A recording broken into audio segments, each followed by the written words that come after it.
The plot is divided into two halves. We have the first half separated by that arch with the Wendy house and the various raised beds. The raised beds have come about purely through necessity.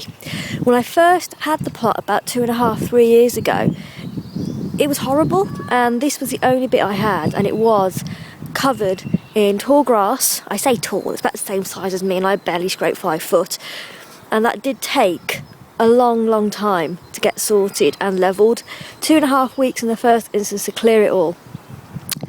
And the one thing that I learned was that because it's so low, it's going to flood.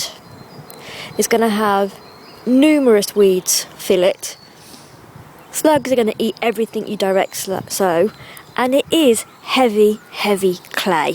I don't like digging at the best of times, so when you get heavy clay, that doesn't really help, does it? So these beds were built over time. I think I built at least 4 or 5 of them over the course of the summer, and then kept on hunting for the others to be built on them as well. In the first instance, they were just filled with vegetation, really. When Dad had mown the lawn, a lot of the grass went into them, there was leaf mould, and then I did, at the beginning of this year, actually fill them with compost.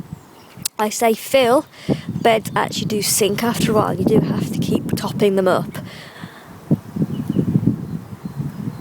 Hopefully, with that leaf mould at the back, that will happen later on this year. The one thing I've learned, you see that far bed over there by that bag of sand? That was full of leaves. 1 ton of leaves from a builder's bag, and that had this year 3 squashes, rather last year 3 squashes. Laid off the top with compost, and squashes were transplanted in, absolutely beautifully big.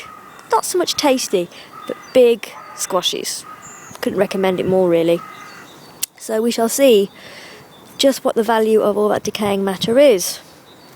Oh look, hello kitty. So this is the first half of the plot.